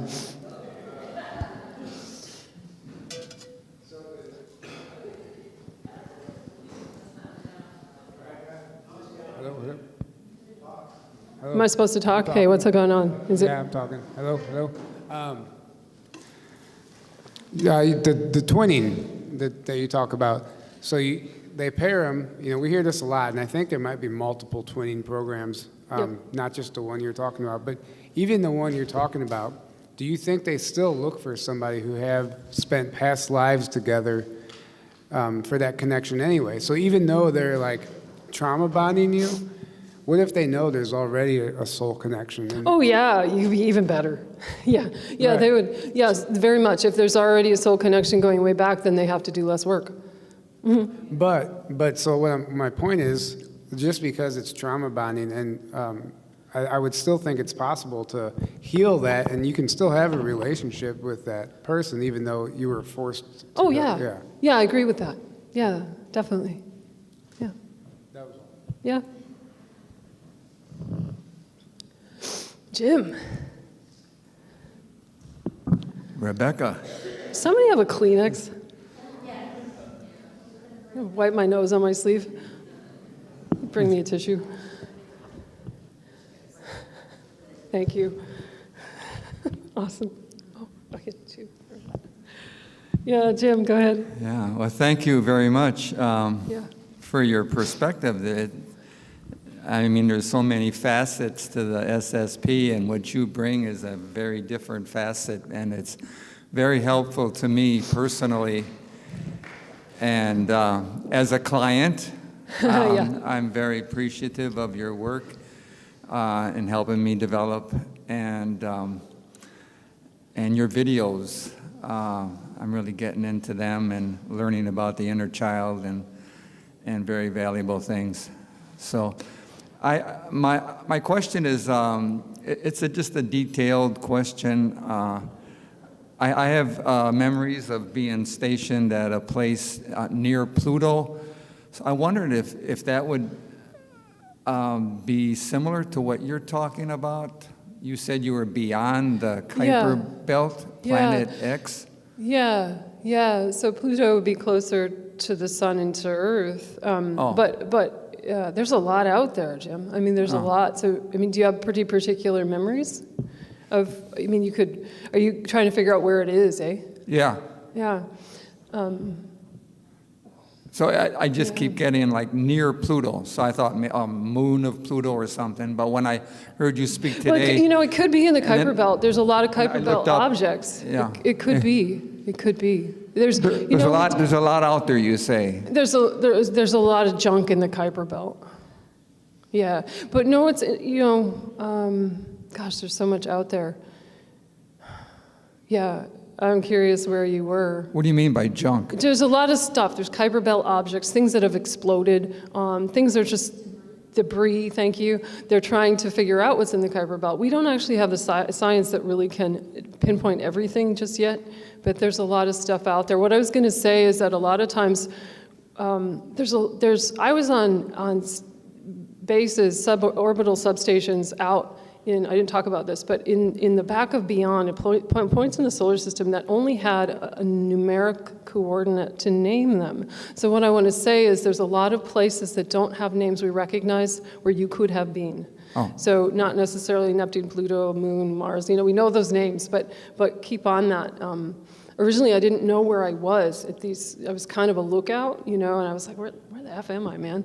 And it's just, you're in the vicinity, so you might not come up with a name. You could have been at one of those places that just has like an alphanumeric coding to pinpoint its place in the solar system. Okay. Yeah. All right. Thank you. Yeah, thanks for being here. Hi. Hi, thank you very much. Yeah. So specifically talking about that reptilian that you spoke fondly of, if I heard The you reptilian correctly. group? No, the one guy that was really tall. Oh yeah, Pigman. I think of him more as a pig than a, reptile. Sure. So did he, I know this is pretty specific. Yeah. So that was kind of Mars related, right? Sorry, that was Planet X. Yeah, Okay. that was out. Yeah. With the Mars stuff, were you trained in hand-to-hand combat? Oh yeah, we well hand-to-hand. This is a good question. We could kill somebody hand-to-hand, no problem. Okay. It wasn't our specialty. Combat was more, we'd have weaponry. It was Right. pretty advanced. You didn't Like have to, rifles or something? Like, we didn't have to be like up with swords, like Sure. poking people. We But, could, like, if we you had were to. tested in hand-to-hand combat prior to We were. going I in? remember that in training, especially the training in the, how did I call it, simulated training? Yep. Yeah, they would get us in hand-to-hand and like Okay. really amp up the aggro stuff, man. Definitely. Like, yeah. And then real quickly, also you Mm-hmm. mentioned the amphetamine type stuff. Was it an injection or a tablet? Was it an injection or? Or a tablet?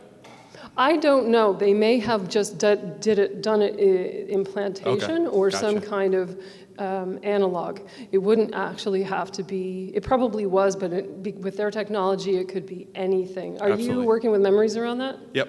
Yeah, I could tell. Yeah. I could tell. Yeah. And it could have been, we tend to use the frame of reference we have for Earth, and we got to let our minds kind of work beyond that. It might have been neither. It could Yeah. have been they surrounded you with an aura that felt like amphetamine. Yeah. Could be lots of things, but thank Some sort you. of stimulant. Yeah. Yeah. Okay, thank you.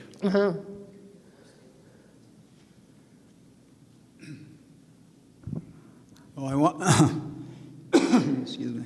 I want to first say that I appreciate that I got to hear your story live for the first time, so thank Yeah, you for that. okay. My question is parallel to Tyler's question, I think, and I don't have it fully formulated, so. I'm seeing a trend that all these hijacked phenomena, there's also a natural component. In other words, there's a higher self and a soul level, and that they all exist in a more natural form, if that's the right word. Then they're also an engineered. So anything that triggers that you might have thoughts on that to speak to.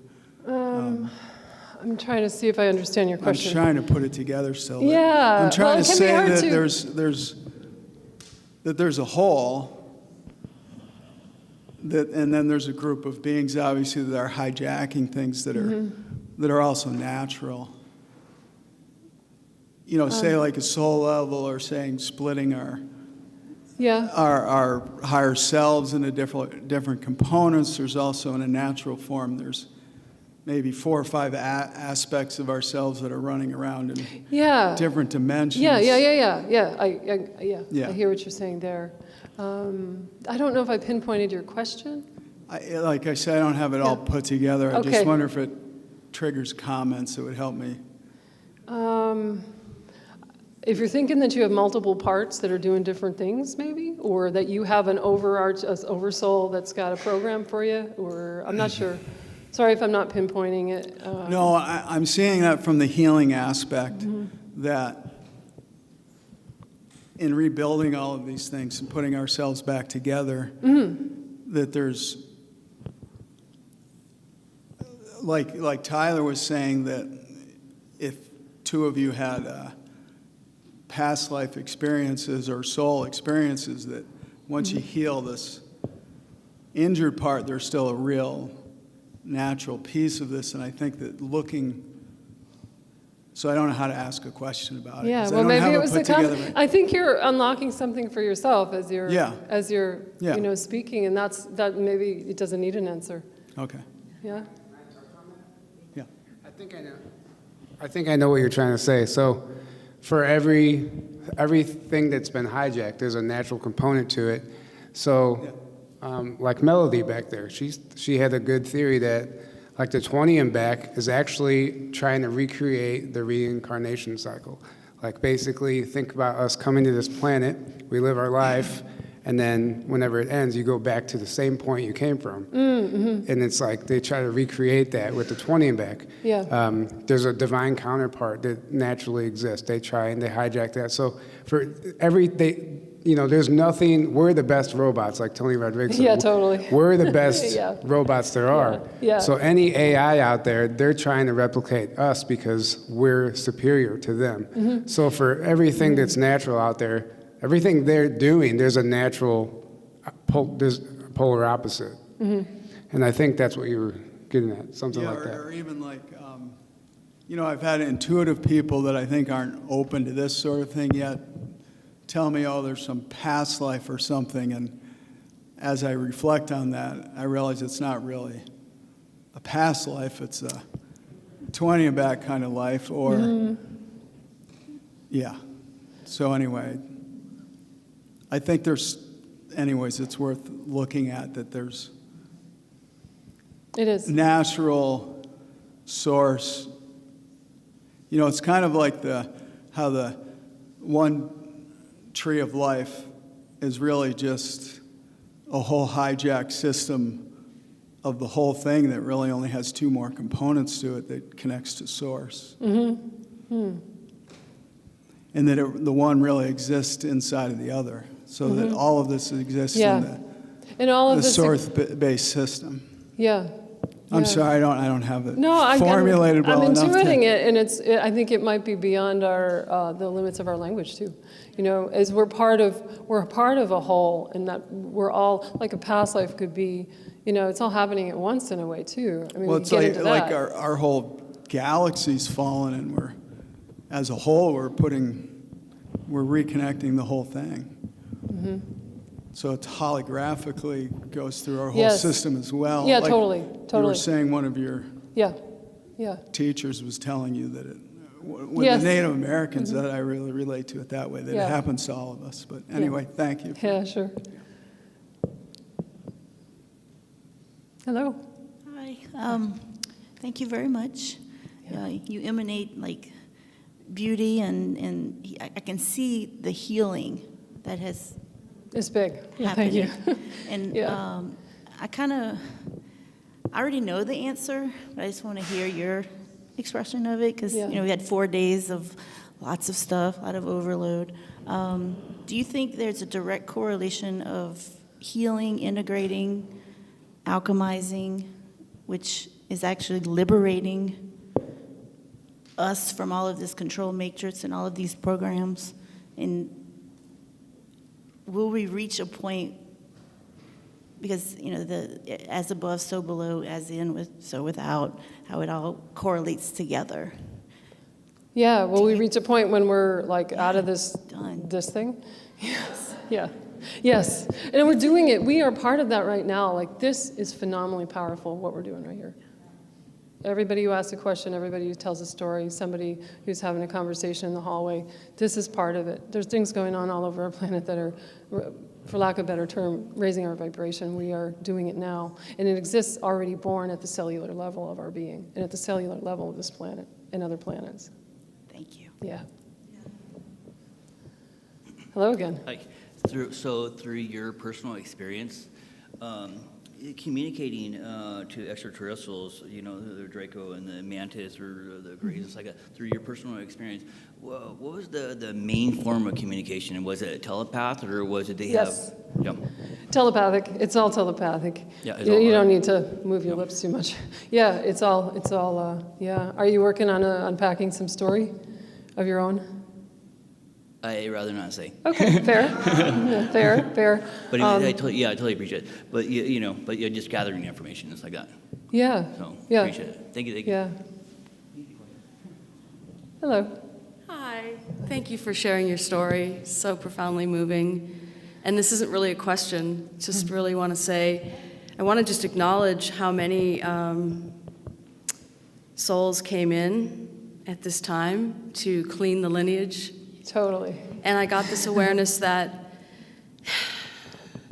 I bet you could look around the room and we all have these stories of our childhoods. So thank you for sharing that part of the family lineage. Yeah. That these lineages wouldn't make it at this ascension point. And so we jumped in okay, come on, let's come in.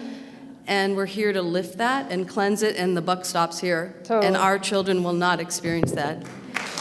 So, Well said, well said.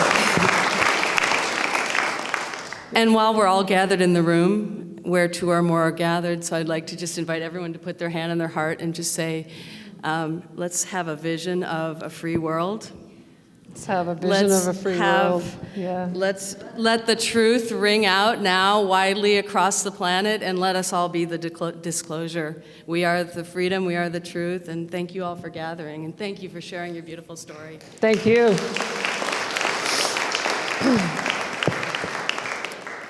First of all, thank you. This is the first time I've ever been to something like this, and I grew up in generational SRA as well. Mm-hmm. And I actually had emailed you, so thank you. That was, yes. Okay, I've been one of the many emails I've received. Thank you. So I have a question about, sometimes I feel like the dark side is still connected to me. Mm-hmm. What can I do, or what is the process to make sure that I'm cutting that cord? Hang on. It can be different for different people. I'm just kind of looking in a different way, not a conceptual kind of thing. A lot of times it's connected through I'm looking at the sacral chakra and the solar plexus chakra. Sometimes it's working with those energy centers, because that's where it takes up residence. Okay. If you feel like that's where I see it on you, predominantly here. This part of me is completely frozen, blocked, and I know it. And you can do the work yourself just by bringing a gentle awareness there in meditation, or just maybe before you go to bed, and just bring light there. Okay. With the intention you have to clear it and to be liberated. I know it sounds super simple, but it can be pretty easy, because you're already there, you've done a lot of work, or you wouldn't be here at the mic. Thank you. Thank you. Mm-hmm.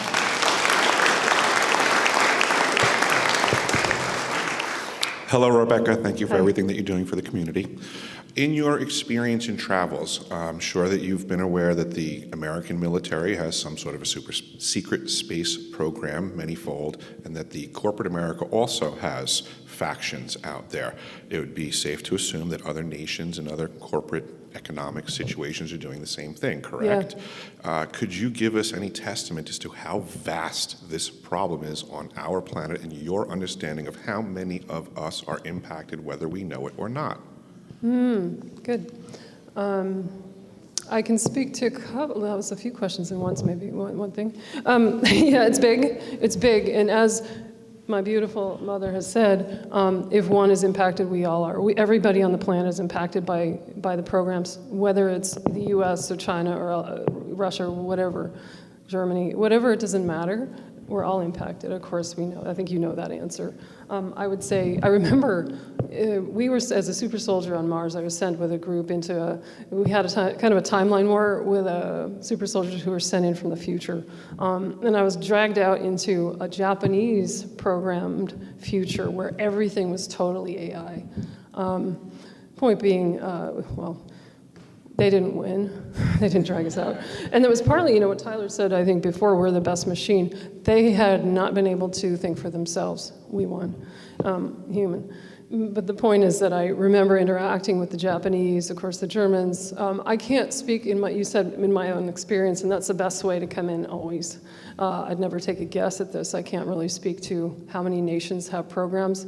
How many nations have a child porn industry? A lot of them. I mean, I'm getting at where's the funding coming from. They have to have some money. They have to be in cahoots with regressive aliens to have a program. So it's a great line of research. Have you been looking into this? Oh, yes, I have. Yes. So we could let's talk later. Absolutely. Thank you very much. Great question. Yeah. And then just for everybody here, I keep hearing everybody say, what can we do? And just my thoughts for everybody here. Share this information as fast and furiously as you can in every direction. That's a good question. We could talk about that too.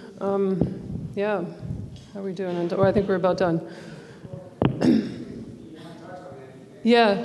Let me take one. Okay, you got a question? Sure. After you're 20, when did stuff start coming back to you? Was it slowly? Did you have any assistance during that? Did you have recollections in a layered kind of fashion, or were you just kind of, and how do you fill in the blanks when people say to you, remember when we were 15 and we did this? And do those kinds of things happen? Yeah, all of that, wow. A lot of it didn't come back until after the car accident. I'd always had memories of what happened with my birth family, but I didn't believe them. That's one of the reasons I told that story, is because a lot of us will have memories we don't believe. We will throw them out, baby with the bathwater, because we think they're too fucked up to count, right? So, I mean, just in brief, I would say I really didn't start getting things back until after the accident in 2012, and really as my father was starting to die a couple years before. Wow, it was a steep curve, man. I had to drop everything in my life. My life was falling apart, but all the memories are coming in. So it's going to look different for everybody. I'm sure you know that. So. And when you were being eaten, when your clone was being eaten by the spider, and you said, your consciousness had a shift. So I just can't imagine what that's like, especially if you've been cloned several times. Do all the clones realize one of us is going? Does the host realize it and not the clones? Yeah, these are good questions. I think that it eventually migrates back to the main, because there's a bigger law and order, if you like. Those aren't really the right words, but there's a universal system that's much bigger than all this depravity that's going to gather life back to life. Yeah. Thank you. And just to speak briefly to what can we do, because I know I've talked to so many people who are wondering, what can we do? This is overwhelming. Bringing your mind to this is more powerful than you're aware. There are so many people on the planet right now who don't know about this and can't sit with it. If you're able to sit in this room after everything I just said, you are bringing light. You didn't run out the door. Holding this space in your heart for this to come home. I know we want to take action, like get to the streets and do that stuff, but it's all through energy that this stuff came about, and it's all through energy that it dissolves into the great space from which it arose. So being in meditation, whatever you're doing, I see people with hands on their hearts, that's healing this. Don't underestimate your own power. Your intention is everything. It's huge.